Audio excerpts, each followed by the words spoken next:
हमारे राम आ गए हैं।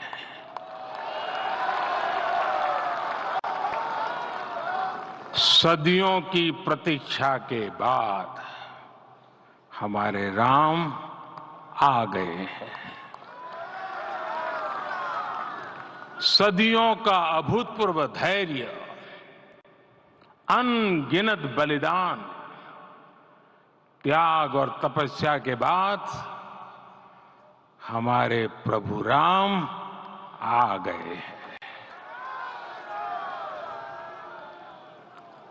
इस शुभ घड़ी की आप सभी को, समस्त देशवासियों को बहुत बहुत बधाई। मैं अभी गर्भगृह में ईश्वरीय चेतना का साक्षी बनकर आपके सामने उपस्थित हुआ हूं। कितना कुछ कहने को है, लेकिन कंठ अवरुद्ध है। मेरा शरीर अभी भी स्पंदित है, चित्त अभी भी उस पल में लीन है।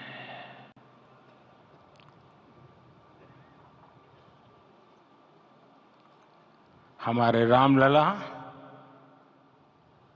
अब टेंट में नहीं रहेंगे।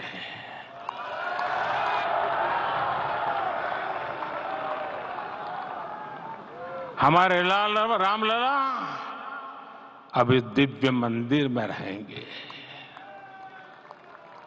मेरा पक्का विश्वास है, अपार श्रद्धा है कि जो घटित हुआ है इसकी अनुभूति देश के, विश्व के कोने कोने में राम भक्तों को हो रही होगी।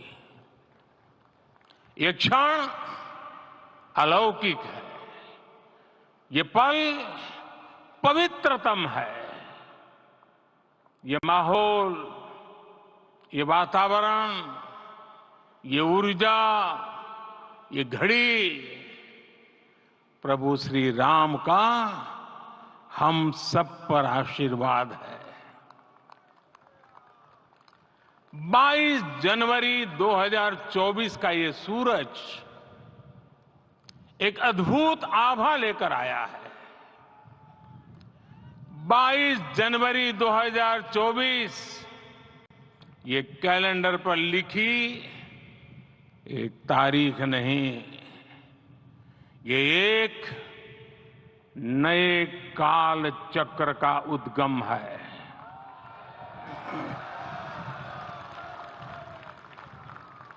राम मंदिर के भूमि पूजन के बाद से प्रतिदिन पूरे देश में उमंग और उत्साह बढ़ता ही जा रहा था। निर्माण कार्य देख देशवासियों में हर दिन एक नया विश्वास पैदा हो रहा था। आज हमें सदियों के उस धैर्य की धरोहर मिली है। आज हमें श्री राम का मंदिर मिला है। गुलामी की मानसिकता को तोड़कर उठ खड़ा हो राष्ट्र। अतीत के हर दंश से हौसला लेता हुआ राष्ट्र ऐसे ही नव इतिहास का सृजन करता है। आज से 1000 साल बाद भी लोग आज की इस तारीख की, आज के इस पल की चर्चा करेंगे। और ये कितनी बड़ी राम कृपा है कि हम सब इस पल को जी रहे हैं, इसे साक्षात घटित होते देख रहे हैं। आज दिन दिशाएं, दिगंत सब दिव्यता से परिपूर्ण है। ये समय सामान्य समय नहीं है। ये काल के चक्र पर सर्वकालिक शाही से अंकित हो रही अमिट स्मृति रेखाएं हैं।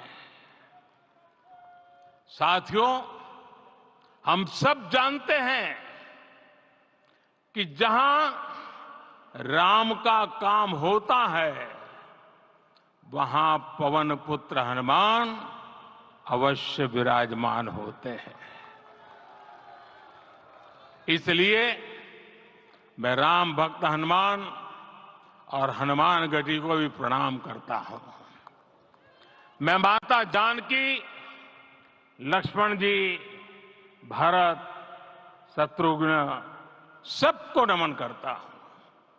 मैं पावन अयोध्यापुरी और पावन सरयू को भी प्रणाम करता हूं।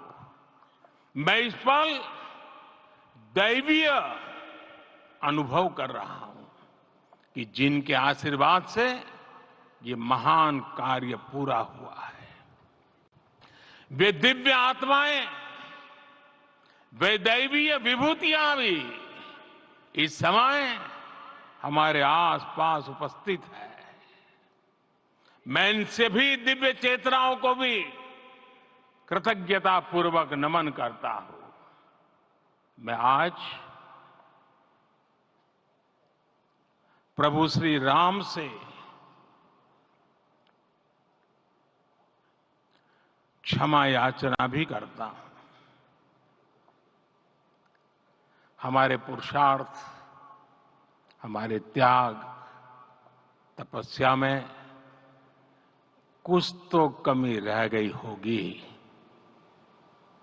कि हम इतनी सदियों तक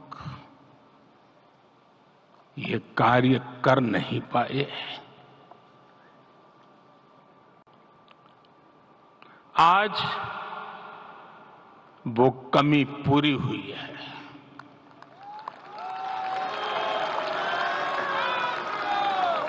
मुझे विश्वास है प्रभु राम आज हमें अवश्य क्षमा करेंगे।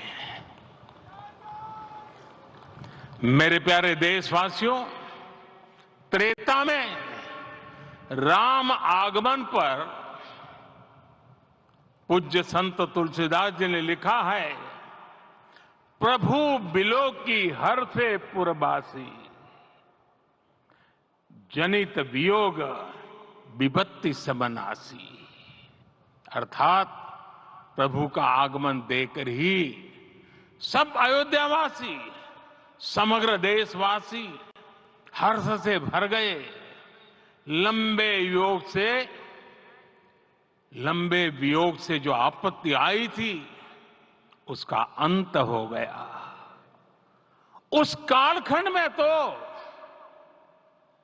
वो वियोग केवल 14 वर्षों का था। तब भी इतना असह्य था। इस युग में तो अयोध्या और देशवासियों ने सैकड़ों वर्षों का वियोग सहा है। हमारी कई कई पीढ़ियों ने वियोग सहा है।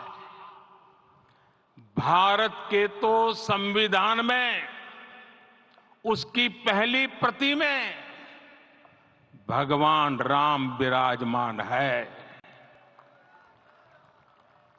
संविधान के अस्तित्व में आने के बाद भी दशकों तक प्रभु श्री राम के अस्तित्व को लेकर कानूनी लड़ाई चली। मैं आभार व्यक्त करूंगा भारत की न्यायपालिका का, जिसने न्याय की लाज रख ली।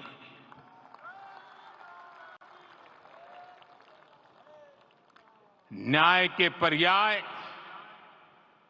प्रभु राम का मंदिर भी न्यायबद्ध तरीके से ही बना। साथियों, आज गांव-गांव में एक साथ कीर्तन संकीर्तन हो रहे हैं। आज मंदिरों में उत्सव हो रहे हैं, स्वच्छता अभियान चलाए जा रहे हैं। पूरा देश आज दीपावली मना रहा है। आज शाम घर घर राम ज्योति प्रज्वलित करने की तैयारी है। कल मैं श्री राम के आशीर्वाद से धनुषकोडी में राम सेतु के आरंभ बिंदु अरिचल मुनाई पर था। जिस घड़ी प्रभु राम समुद्र पार करने निकले थे, वो एक पल था जिसने काल चक्र को बदला था। उस भावमय पल को महसूस करने का मेरा ये विनम्र प्रयास था। वहां पर मैंने पुष्प वंदना की। वहां मेरे भीतर एक विश्वास जगा कि जैसे उस समय काल चक्र बदला था, उसी तरह अब काल चक्र फिर बदलेगा और शुभ दिशा में बढ़ेगा।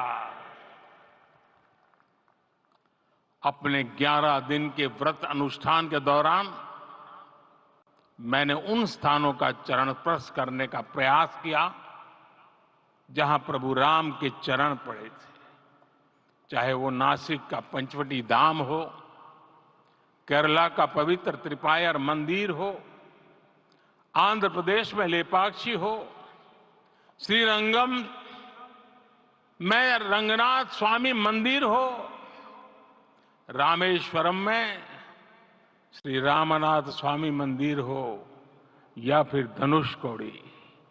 मेरा सौभाग्य है कि इसी पुनीत पवित्र भाव के साथ मुझे सागर से सरयू तक की यात्रा का अवसर मिला।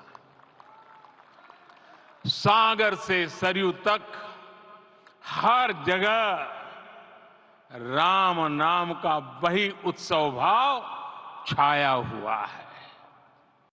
प्रभु राम तो भारत की आत्मा के कण कण से जुड़े हुए हैं।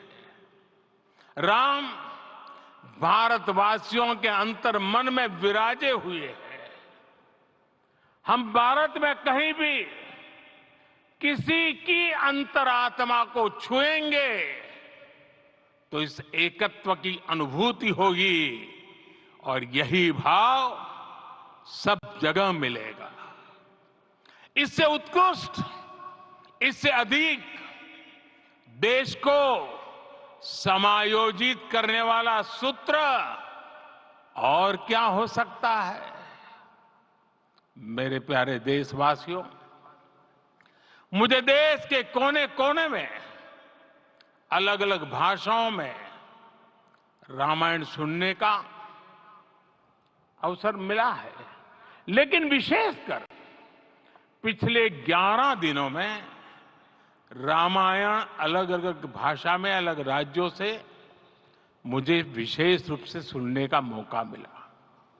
राम को परिभाषित करते हुए ऋषियों ने कहा है, रमन्ते यस्मिन् इति रामः, अर्थात जिसमें रम जाए वही राम है।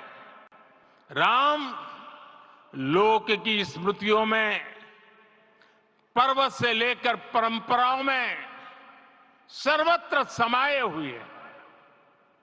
हर युग में लोगों ने राम को जिया है। हर युग में लोगों ने अपने अपने शब्दों में अपनी अपनी तरह से राम को अभिव्यक्त किया है और ये राम रस जीवन प्रवाह की तरह निरंतर बहता रहता है। प्राचीन काल से भारत के हर कोने के लोग राम रस का आचमन करते रहे हैं। राम कथा असीम है और रामायण भी अनंत है। राम के आदर्श, राम के मूल्य, राम की शिक्षाएं सब जगह एक समान है। प्रिय देशवासियों, आज इस ऐतिहासिक समय में देश उन व्यक्तित्वों को भी याद कर रहा है जिनके कार्य और समर्पण की वजह से आज हम ये शुभ दिन देख रहे हैं। राम के इस काम में कितने ही लोगों ने त्याग और तपस्या की पराकाष्ठा करके दिखाई है। उन अनगिनत राम भक्तों के, उन अनगिनत कार सेवकों के और उन अनगिनत संत महात्माओं के हम सब ऋणी हैं। साथियों, आज का ये अवसर उत्सवता का क्षण तो है ही, लेकिन इसके साथ ही यह क्षण भारतीय समाज की परिपक्वता के बोध का भी क्षण है। हमारे लिए ये अवसर सिर्फ विजय का नहीं, विनय का भी है। दुनिया का इतिहास साक्षी है कि कई राष्ट्र अपने ही इतिहास में उलझ जाते हैं। ऐसे देशों ने जब भी अपने इतिहास की उलझी हुई गांठों को खोलने का प्रयास किया, उन्हें सफलता पाने में बहुत कठिनाई आई, बल्कि कई बार तो पहले से ज्यादा मुश्किल परिस्थितियां बन गई। लेकिन हमारे देश ने इतिहास की इस गांठ को जिस गंभीरता और भावुकता के साथ खोला है, वो ये बताती है कि हमारा भविष्य हमारे अतीत से बहुत सुंदर होने जा रहा है। वो भी एक समय था जब कुछ लोग कहते थे कि राम मंदिर बना तो आग लग जाएगी। ऐसे लोग भारत के सामाजिक भाव की पवित्रता को नहीं जान पाए। रामलला के इस मंदिर का निर्माण भारतीय समाज के शांति, धैर्य, आपसी सद्भाव और समन्वय का भी प्रतीक है। हम देख रहे हैं ये निर्माण किसी आग को नहीं, बल्कि ऊर्जा को जन्म दे रहा है। राम मंदिर समाज के हर वर्ग को एक उज्जवल भविष्य के पथ पर बढ़ने की प्रेरणा लेकर आया है। मैं आज उन लोगों से आह्वान करूंगा, आइए आप महसूस कीजिए, अपनी सोच पर पुनर्विचार कीजिए। राम आग नहीं है, राम ऊर्जा है। राम विवाद नहीं, राम समाधान है। राम सिर्फ हमारे नहीं है, राम तो सबके हैं। राम वर्तमान नहीं, सिर्फ वर्तमान ही नहीं, राम अनंत काल है। साथियों, आज जिस तरह राम मंदिर प्राण प्रतिष्ठा के इस आयोजन से पूरा विश्व जुड़ा हुआ है, उसमें राम की सर्वव्यापकता के दर्शन हो रहे हैं। जैसा उत्सव भारत में है, वैसा ही अनेक देशों में है। आज अयोध्या का ये उत्सव रामायण की उन वैश्विक परंपराओं का भी उत्सव बना है। रामलला की ये प्रतिष्ठा वसुधैव कुटुंबकम के विचार की भी प्रतिष्ठा है। साथियों, आज अयोध्या में केवल श्री राम के विग्रह रूप की प्राण प्रतिष्ठा नहीं हुई है, ये श्री राम के रूप में साक्षात भारतीय संस्कृति के प्रति अटूट विश्वास की भी प्राण प्रतिष्ठा है। ये साक्षात मानवीय मूल्यों और सर्वोच्च आदर्शों की भी प्राण प्रतिष्ठा है। इन मूल्यों की, इन आदर्शों की आवश्यकता आज संपूर्ण विश्व को है। सर्वे भवन्तु सुखिनः, ये संकल्प हम सदियों से दोहराते आए हैं। आज उसी संकल्प को राम मंदिर के रूप में साक्षात आकार मिला है। ये मंदिर मात्र एक देव मंदिर नहीं है, ये भारत की दृष्टि का, भारत के दर्शन का, भारत के दिग्दर्शन का मंदिर है। ये राम के रूप में राष्ट्र चेतना का मंदिर है। राम भारत की आस्था है, राम भारत का आधार है, राम भारत का विचार है, राम भारत का विधान है, राम भारत की चेतना है, राम भारत का चिंतन है, राम भारत की प्रतिष्ठा है, राम भारत का प्रताप है, राम प्रवाह है, राम प्रभाव है, राम नेति भी है, राम नीति भी है, राम नित्यता भी है, राम निरंतरता भी है, राम विभु है, विशद है, राम व्यापक है, विश्व है, विश्वात्मा है। और इसलिए जब राम की प्रतिष्ठा होती है तो उसका प्रभाव वर्षों या शताब्दियों तक ही नहीं होता, उसका प्रभाव हजारों वर्षों के लिए होता है। महर्षि वाल्मीकि ने कहा है, राज्यम 10 सहस्त्राणि प्राप्य वर्षाणि राघव, अर्थात राम 10,000 वर्षों के लिए राज्य पर प्रतिष्ठित हुए, यानी हजारों वर्षों के लिए राम राज्य स्थापित हुआ। जब त्रेता में राम आए थे तब हजारों वर्षों के लिए राम राज्य की स्थापना हुई थी। हजारों वर्षों तक राम विश्व पथ प्रदर्शन करते रहे थे।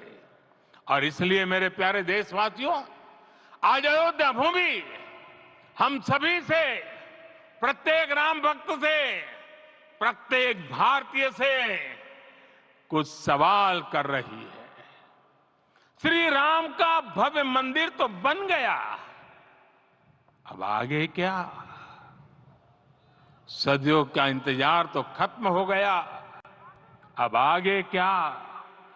आज के इस अवसर पर जो दैवीय आत्माएं हमें आशीर्वाद देने के लिए उपस्थित हुई हैं, हमें देख रही हैं, उन्हें क्या हम ऐसे ही विदा करेंगे? नहीं, कदापि नहीं।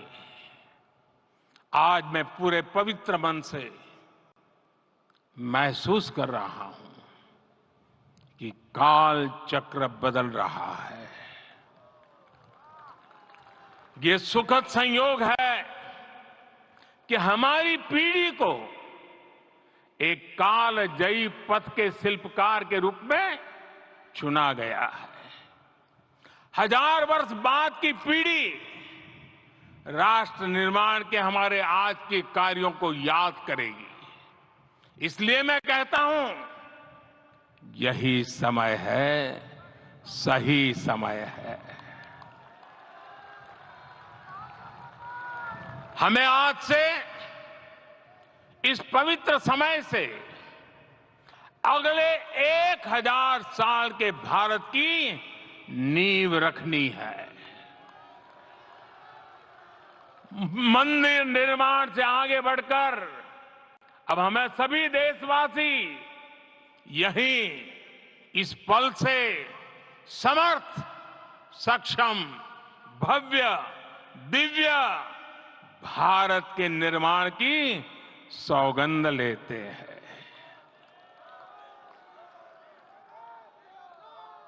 राम के विचार मानस के साथ ही जनमानस में भी हो, यही राष्ट्र निर्माण की सीढ़ी है। साथियों, आज के युग की मांग है कि हमें अपने अंतःकरण को विस्तार देना होगा। हमारी चेतना का विस्तार देव से देश तक, राम से राष्ट्र तक होना चाहिए। हनुमान जी की भक्ति, हनुमान जी की सेवा, हनुमान जी का समर्पण, ये ऐसे गुण हैं जिन्हें हमें बाहर नहीं खोजना पड़ता। प्रत्येक भारतीय में भक्ति, सेवा और समर्पण के भाव समर्थ, सक्षम, भव्य, दिव्य भारत का आधार बनेंगे। और यही तो है देव से देश और राम से राष्ट्र की चेतना का विस्तार। दूर सुदूर जंगल में, कुटिया में जीवन गुजारने वाली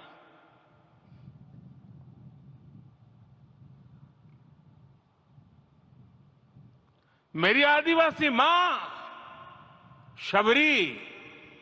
शबरी का ध्यान आते ही अप्रतिम विश्वास जागृत होता है। मां शबरी तो कब से कहती थी, राम आएंगे।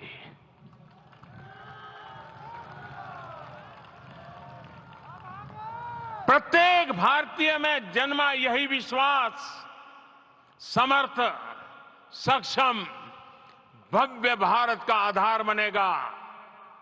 और यही तो है देव से देश और राम से राष्ट्र की चेतना का विस्तार। हम सब जानते हैं कि निषाद राज की मित्रता सभी बंधनों से परे है। निषाद राज का राम के प्रति सम्मोहन, प्रभु राम का निषाद राज के लिए अपनापन कितना मौलिक है। सब अपने हैं, सभी समान है। प्रत्येक भारतीय में अपनत्व की, बंधुत्व की ये भावना समर्थ, सक्षम, भव्य, दिव्य भारत का आधार बनेगी। और यही तो है देव से देश और राम से राष्ट्र की चेतना का विस्तार। साथियों, आज देश में निराशा के लिए रत्ती भर भी स्थान नहीं है। मैं तो बहुत सामान्य हूं, मैं तो बहुत छोटा हूं। अगर कोई ये सोचता है तो उसे गिलहरी के योगदान को याद करना चाहिए। गिलहरी का स्मरण ही हमें हमारी इस हिचक को दूर करेगा, हमें सिखाएगा कि छोटे बड़े हर प्रयास की अपनी ताकत होती है, अपना योगदान होता है। और सबके प्रयास की यही भावना समर्थ, सक्षम, भव्य, दिव्य भारत का आधार बनेगी। और यही तो देव से देश और राम से राष्ट्र की चेतना का विस्तार। साथियों, लंकापति रावण प्रकांड ज्ञानी थे, अपार शक्ति के धनी थे, लेकिन जटायु जी की मूल्य निष्ठा देखिए। वे महाबली रावण से भिड़ गए। उन्हें भी पता था कि वो रावण को परास्त नहीं कर पाएंगे, लेकिन फिर भी उन्होंने रावण को चुनौती दी। कर्तव्य की यही पराकाष्ठा समर्थ, सक्षम, भव्य, दिव्य भारत का आधार है। और यही तो है देव से देश और राम से राष्ट्र की चेतना का विस्तार। आइए हम संकल्प लें कि राष्ट्र निर्माण के लिए हम अपने जीवन का पल पल लगा देंगे। राम काज से राष्ट्र काज, समय का पल पल, शरीर का कण कण राम समर्पण को राष्ट्र समर्पण के ध्येय से जोड़ देंगे। मेरे देशवासियों, प्रभु श्री राम की हमारी पूजा विशेष होनी चाहिए। ये पूजा स्व से ऊपर उठ करके समष्टि के लिए होनी चाहिए। ये पूजा अहम से उठकर वयम के लिए होनी चाहिए। प्रभु को जो भोग चढ़ेगा वो विकसित भारत के लिए हमारे परिश्रम की पराकाष्ठा का प्रसाद भी होगा। हमें नित्य पराक्रम, पुरुषार्थ, समर्पण का प्रसाद प्रभु राम को चढ़ाना होगा। इनसे नित्य प्रभु राम की पूजा करनी होगी, तब हम भारत को वैभवशाली और विकसित बना पाएंगे। मेरे प्यारे देशवासियों, ये भारत के विकास का अमृत काल है। आज भारत युवा शक्ति की पूंजी से भरा हुआ है, ऊर्जा से भरा हुआ है। ऐसी सकारात्मक परिस्थितियां फिर न जाने कितने समय बाद बनेगी। हमें अब चूकना नहीं है, हमें अब बैठना नहीं है। मैं अपने देश के युवाओं से कहूंगा, आपके सामने हजारों वर्ष की परंपरा की प्रेरणा है। आप भारत की उस पीढ़ी का प्रतिनिधित्व करते हैं जो चांद पर तिरंगा लहरा रही है। वो 15 लाख किलोमीटर की यात्रा करके सूर्य के पास जाकर मिशन आदित्य को सफल बना रही है। जो आसमान में तेजस और सागर में विक्रांत का परचम लहरा रही है। अपनी विरासत पर गर्व करते हुए आपको भारत का नव प्रभात लिखना है। परंपरा की पवित्रता और आधुनिकता की अनंतता दोनों ही पथ पर चलते हुए भारत समृद्धि के लक्ष्य तक पहुंचेगा। मेरे साथियों, आने वाला समय अब सफलता का है। आने वाला समय अब सिद्धि का है। ये भव्य राम मंदिर साक्षी बनेगा भारत के उत्कर्ष का, भारत के उदय का। ये भव्य राम मंदिर साक्षी बनेगा भव्य भारत के अभ्युदय का, विकसित भारत का। ये मंदिर सिखाता है कि अगर लक्ष्य सत्य प्रमाणित हो, अगर लक्ष्य सामूहिकता और संगठित शक्ति से जन्मा हो, तब उस लक्ष्य को प्राप्त करना असंभव नहीं है। ये भारत का समय है और भारत अब आगे बढ़ने वाला है। शताब्दियों की प्रतीक्षा के बाद हम यहां पहुंचे हैं। हम सब ने इस युग का, इस कालखंड का इंतजार किया है। अब हम रुकेंगे नहीं, हम विकास की ऊंचाई पर जाकर ही रहेंगे। इसी भाव के साथ रामलला के चरणों में प्रणाम करते हुए आप सभी को बहुत बहुत शुभकामनाएं। सभी संतों के चरणों में मेरे प्रणाम। सियावर रामचंद्र की, सियावर रामचंद्र की, सियावर रामचंद्र की।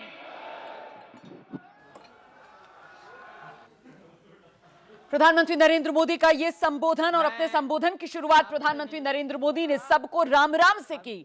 आज हमारे राम आ गए हैं। प्रधानमंत्री नरेंद्र मोदी ने कुछ इस अंदाज में यहां अपने संबोधन की शुरुआत की और ये तस्वीरें आप देख रहे हैं जहां प्रधानमंत्री नरेंद्र मोदी का संबोधन अब खत्म हो गया है और यहां प्रधानमंत्री की तरफ से कहा गया कि भारत के विकास का यह अमृत काल है, चूकना नहीं, बैठना नहीं, थकना नहीं, ये भारत का समय है, अब हम रुकेंगे नहीं। ये भव्य राम मंदिर जो है वो साक्षी बनेगा भव्य भारत के उदय का, विकसित भारत का साक्षी ये राम